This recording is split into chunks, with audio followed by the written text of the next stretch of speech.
Salut! Cette semaine, on vous emmène avec nous dans nos derniers moments en Norvège et on vous propose d'en apprendre un petit peu plus sur la culture viking. Exactement, et comme c'est la fin de la Norvège, on va par la suite vous partager énormément de notre expérience, tout ce qui est péage autoroutier, péage des bateaux, l'essence, l'alimentation, enfin le budget en général des activités.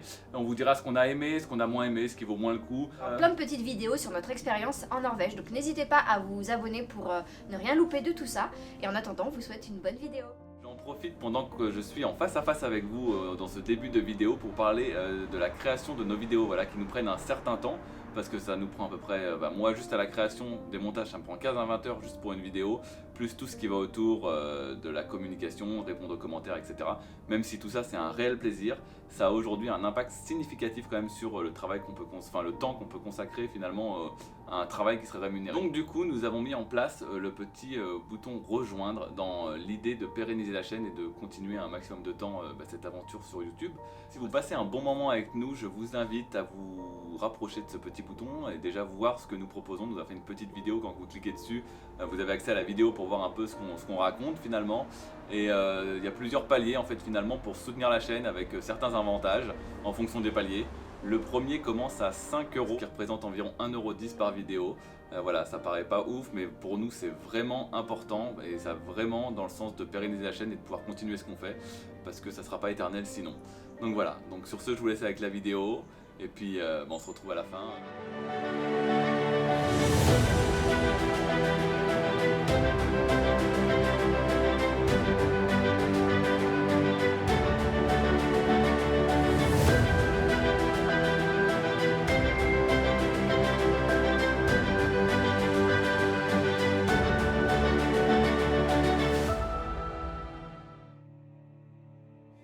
Aujourd'hui, nous continuons notre petit périple dans la ville d'Oslo. On s'était bien excentré, voilà, on est parti du centre en fait, parce que les musées un peu sympas qu'on souhaitait faire, ils se trouvent sur une espèce d'île un peu à l'extérieur de l'hypercentre. Aujourd'hui, on vous emmène avec nous découvrir 3 vestiges de bateaux vikings. C'est dingue. Et là, il y a toutes les croisades vikings, je sais pas si on peut dire ça comme ça, les voyages vikings quoi. Regarde, c'est ça que je te disais. Hop, ils ont été là, après ils étaient au Groenland. Le gars dont je te parlais, là, machin le rouge, on l'a viré de l'Islande, hop, il est allé au Groenland. Et après, il avait remarqué qu'il y avait un truc là, et c'est son fils, je crois, qui est allé jusqu'à Lansomido au Canada. C'est stylé. L'amusant souvent, c'est que il me semble que tout ça est arrivé bien avant Christophe Colomb. On dit souvent que Christophe Colomb a découvert l'Amérique, il a rien découvert du tout. Déjà, il y avait déjà des gens qui habitaient, et en plus, les Vikings étaient déjà venus avant lui. C'est vrai. Donc vraiment, ce gars-là, Christophe Colomb, là, il nous fait un peu rigoler. Hein. C'était pendant 300 ans les Vikings, quoi. C'est pas toute l'histoire de la Scandinavie. C'était une partie de leur histoire, mais c'était très court. Yeah. T'as trouvé You actually put on the... Okay, I'm sorry for that. L'Italie. En fait, ce bateau, une fois qu'il a eu plus servi, ils l'ont transformé en chambre funéraire. Donc ils l'ont enterré sous terre et ça faisait une butte funéraire, comme ils disaient. Et dedans, en fait, il y a 2 femmes qui ont été enterrées avec ce bateau. Donc devant le mât, il y avait une chambre funéraire. Elles avaient des couettes, des drapés, tout ça. Et en fait, ce qui montre qu'ils croyaient en la vie après la mort, en fait, elles ont été enterrées avec plein de cadeaux funéraires, des effets personnels. Il y avait 2 chariots de prestige, un chariot de travail, un chariot à chevaux, plein d'outils, des choses comme ça. Et ce qui est trop rigolo, c'est qu'elles ont été enterrées avec 15 chevaux morts, 6 chiens morts et encore autre chose, des vaches ou je sais plus trop quoi. Donc quand même, ça prouve qu'ils avaient... ils espéraient avoir ce qu'il fallait après la mort, quoi. Ils voulaient manquer de rien. C'est drôle, non, qu'il y ait tout ça dans le truc, là. Il faut savoir que ce sont, dans ce musée, en fait, on va voir 3 bateaux vikings qui sont les mieux conservés du monde, en fait. Ou presque les mieux, en tout cas. Voilà. C'est super sympa, moi j'adore l'histoire, vous le savez, et du coup c'est vraiment bien conservé. Et il y a une application du coup, et c'est en français, et franchement c'est trop bien. Pour une fois qu'on n'est pas obligé de s'arrêter et de faire avec Google Translate, là, et franchement c'est trop chouette. C'est amusant parce que les bateaux qui sont ici, ils sont dans ce musée depuis 1930, 1940 pour certains, voilà. Parce qu'ils n'ont pas tous été trouvés en même temps. C'est fou quand même de se dire que ça fait déjà 80 ans qu'ils sont là, 90 ans. 90 ans. C'est fou. En fait, c'est des bateaux qui datent à peu près de l'an, on va dire, 750, 800 par là. Et ils ont été amenés, ils ont été découverts en 1800 et quelques, et ils sont ici depuis 1930. C'est rigolo.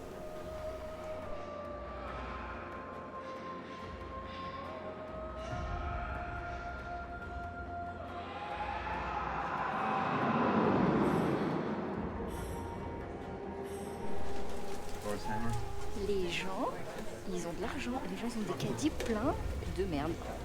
Alors je veux bien que tu ramènes un truc à Tata Micheline, mais quand même là ils ont des trucs à la main là, remplis.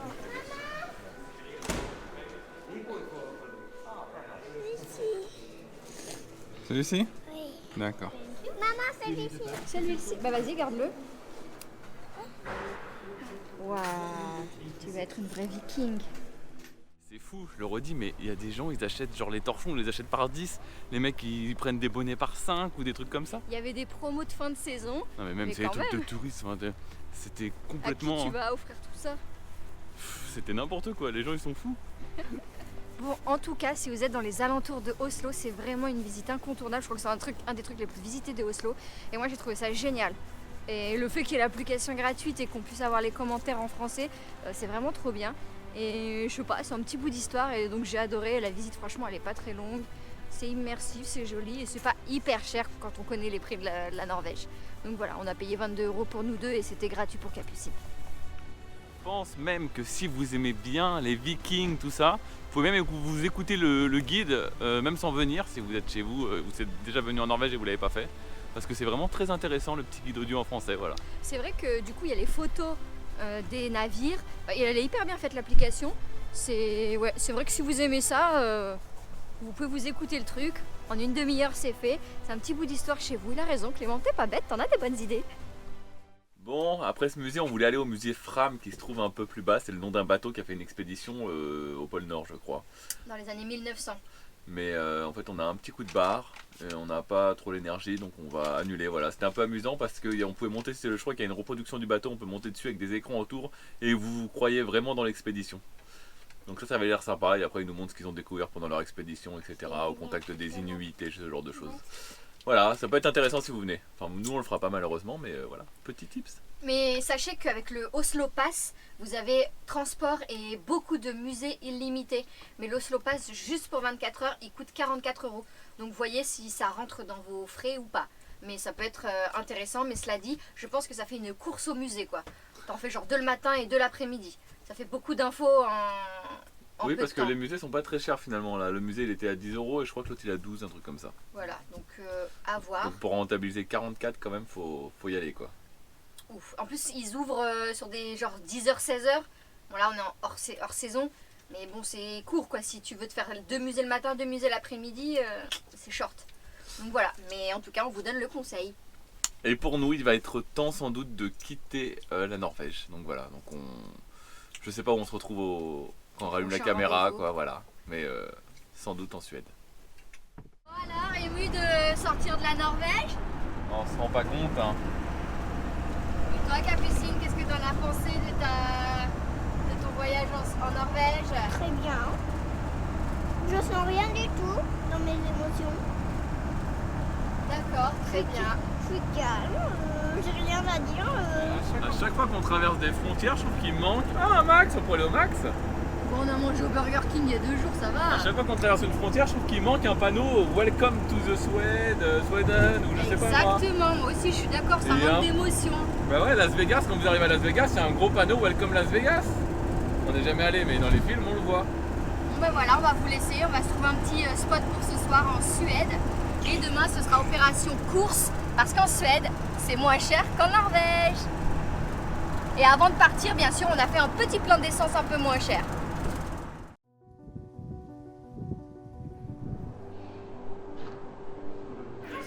Il dit que comme il ferme, il t'en donne 2 pour le prix de 1. Ouais, il faut m'en donner 3 pour le prix de 1 si tu veux. Il say,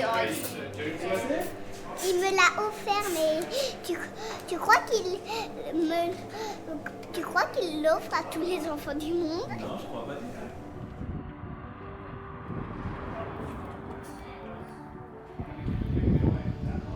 Quoi, nous, gourmands? Non, arrêtez de dire ça dans les commentaires. On est dans une ville qu'on n'arrive pas à prononcer qui s'appelle Flagbloublablak d'après Marion. Flagblatt. Mais ce qui est très amusant en fait, c'est que par hasard en fait on venait ici pour faire une randonnée, mais il s'est avéré qu'en fait il y a une statue dans cette ville de Ingrid Bergman. Donc voilà, le cinéma nous rattrape même quand nous ne le cherchons pas. Exactement, Si c'est vous- trop rigolo. Alors voilà, c'est un peu difficile de savoir qui c'est parce que c'est une actrice qui est née en 1930 et qui est aujourd'hui décédée, mais il faut savoir que entre les années 1900 et 2000, sur cette période de 100 ans, il y a des classements américains qui la considèrent comme la 4e plus grande actrice du cinéma américain. Donc pour vous dire qu'elle est vraiment très très connue.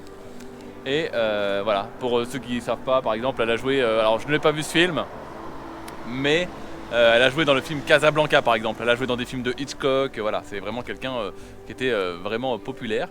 J'aime beaucoup faire les femmes qui sont un peu excentriques, par exemple, un peu folles, et peut-être c'est pas du tout dans mon caractère de femme, comme je suis dans la vie, mais ça m'intéresse beaucoup.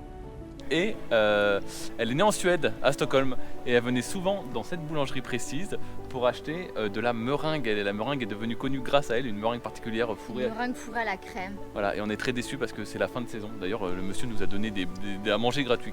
Voilà, il nous a donné un beignet gratuit, une glace gratuite, tout ça, parce que c'est la fin de saison en fait, et du coup il ne fait plus de meringue, et nous ne pourrons pas goûter les meringues que Ingrid Bergman a rendues célèbres. Donc nous sommes un petit peu déçus sur ce point. Voilà, mais bon, on va aller voir sa statue. Elle a une statue dans cette ville et il y a une super petite balade d'un rocher coincé entre deux autres rochers. Voilà, c'est ça qui nous a fait venir au départ. Bah ouais. Notre habitude, nous, on arrive un peu les mains dans les poches sans s'être renseigné. En fait, c'est une ville ultra touristique. Hein. Voilà. Ouais, il y a même une boutique où il y a des t-shirts avec le nom de la ville écrit. Vjal. Ah, je viens de le lire, j'arrive pas à ça. Vjal Bakal. Bacal. Vjal Bakal. Regardez, ça fait petite ville portuaire, un peu comme petite ville de caractère en France, quoi. Vous voyez un peu l'idée? Voilà, ça fait exactement ça. Ah, mais c'est quoi comme petite maison? Fjällbacka.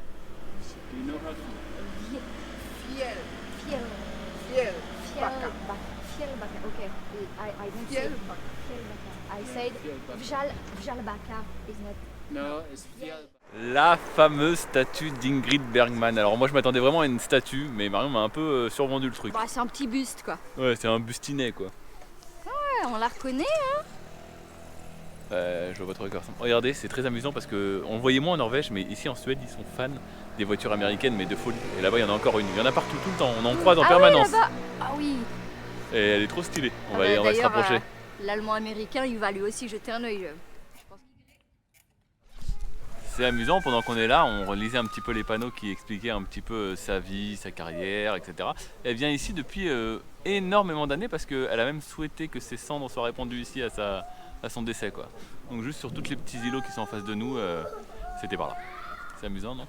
Ouais, c'est sympa. Et du coup, ça nous a donné envie de regarder Casablanca. Il est sur notre liste des films à voir. Ça fait longtemps qu'on a envie de le voir, Casablanca, parce qu'il semblerait que ce soit un classique du cinéma, mais on l'a jamais vu.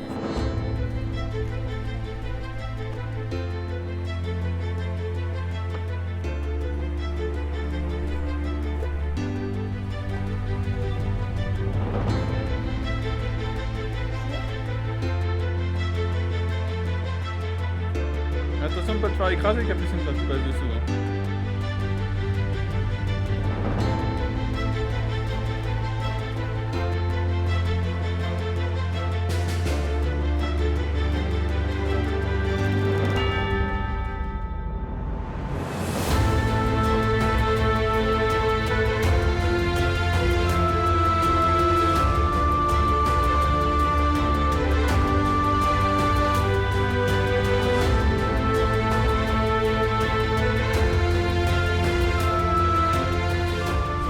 Village est très sympathique, en tout cas toutes les maisons ont le toit rouge, tout est un peu bucolique dans les petites rues, c'est très agréable.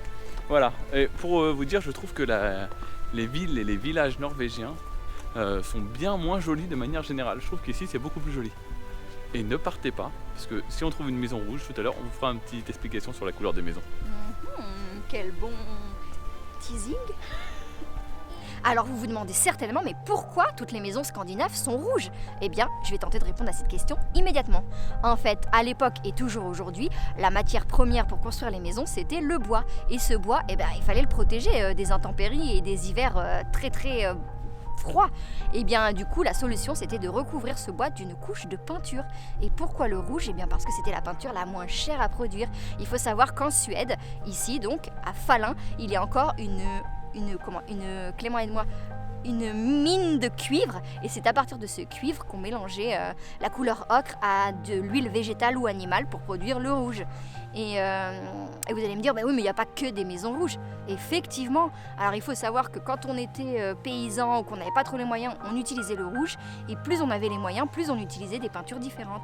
Alors par exemple, le jaune était un petit peu plus difficile à produire, donc c'était les gens qui étaient un petit peu plus aisés. Et alors le blanc qui lui était fait à partir du zinc minéral, bah alors là c'était le summum. Et là c'était vraiment que les gens très aisés qui pouvaient se permettre d'avoir des murs blancs. Et il faut savoir aussi que certaines légendes racontent que les gens qui étaient sur la côte ouest de la Norvège peignaient leurs murs face à l'océan, à la mer, en blanc pour donner l'impression qu'ils étaient très aisés et très riches. Mais les autres murs, les 3 autres murs de leur maison étaient couleur rouge. Et c'est pour ça par exemple que de nombreuses granges vont être rouges, ou alors les petits abris de pêche où on range son bateau et tout ça. Et d'ailleurs les heaters là que les gens y louent l'été et tout ça en bord d'eau, et ben ils sont toujours rouges. Parce que à cette époque-là, on n'avait pas les moyens, donc on peignait tout ça en rouge. Bon, aujourd'hui, je pense que c'est même sûr, c'est une question de tradition. Mais regardez derrière moi, les maisons sont blanches et les petits bâtiments en bord de mer sont rouges. Donc voilà, c'est rigolo. Regardez, au début, les maisons, elles étaient comme ça, pas peintes, en fait. Et Marion, elle l'a pas dit tout à l'heure, mais la première fois qu'ils les ont peints, c'était uniquement par effet de style, et ils se sont rendus compte que ça protégeait. Et c'est à partir de ce moment-là que tout le monde a commencé à peindre ses maisons, parce qu'ils se sont rendus compte que ça protégeait mieux le bois. D'accord. Moi, je pensais qu'ils s'étaient dit, hé les gars, venez, on protège nos maisons, elles sont en train de se trouer. Et bah non, parce qu'au début, le fait que le bois devienne gris comme là-bas, c'est une protection naturelle finalement. Mais la peinture refait une double protection en fait.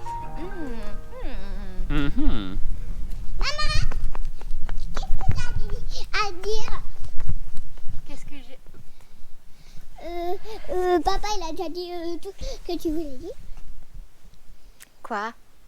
Les maisons blanches, oui, les maisons blanches. Ça y est, je vais pas redire la même chose 50 fois. Hein. Blabli, blablou, il est trop bien ce voyage. Là, on est en Suède et la Suède, c'est cool. En plus, ils ont du pain suédois. Miam miam. Mais en vrai, des trucs qu'on peut vraiment entendre dans la vidéo. Des trucs qu'on peut vraiment entendre dans la vidéo? Oui. Comme quoi? Aide-moi, je sais pas quoi dire. Bonjour à tous. Bah t'as qu'à le dire toi si tu sais quoi dire. Bonjour à tous. On se retrouve en Norvège. Mais non, on est en Suède. On se retrouve en Suède en direction de la France. Et regardez, les maisons blanches sont riches, les maisons jaunes un peu moins. Et les maisons rouges, elles sont pas du tout riches. Elles sont pauvres. Super, je crois que tu as bien résumé le petit cours d'histoire. Ouais. C'est fini pour la Norvège, mais il va nous rester toute la Suède et on est aussi passé en Allemagne, donc ce n'est pas terminé, ce road trip n'est pas terminé. Mais nous l'alternerons avec des petites vidéos où on vous donne des tips en fait sur la Norvège et sur comment voyager en Norvège finalement d'après notre expérience. Il n'y aura plus de petits bonus dans la vidéo comme je mettais à la fin, je sais que beaucoup appréciaient, mais dans un souci de donner un petit peu plus à ceux qui participent activement à la chaîne, à travers le bouton rejoindre comme on vous disait en début de vidéo qu'on a mis en place, je réserverai les bonus finalement et j'en tournerai peut-être un petit peu plus, enfin j'aimerais bien en tourner un peu plus, et plus de moments privilégiés qui seront un peu diffusés uniquement pour les membres. Donc encore une fois je vous invite à aller voir ce bouton rejoindre si tout ça vous intéresse. Je tiens à rappeler l'importance pour nous de ce bouton rejoindre qui vraiment pérennisera la chaîne si on arrive à faire un petit peu ce qu'on veut. Donc voilà, c'est vraiment très important pour nous, donc je vous invite à vraiment aller voir. Sur ce, pour nous la semaine prochaine ça sera la fin de la Suède sans doute. Voilà, on a quand même vu des petits trucs sympas, on a pu aller sur une plage, on a roulé sur une plage, ça c'était fou. Moi j'adore ce genre de trucs, enfin bref. Voilà, je vous en dis pas trop et puis on se retrouve la semaine prochaine, voilà, profitez bien.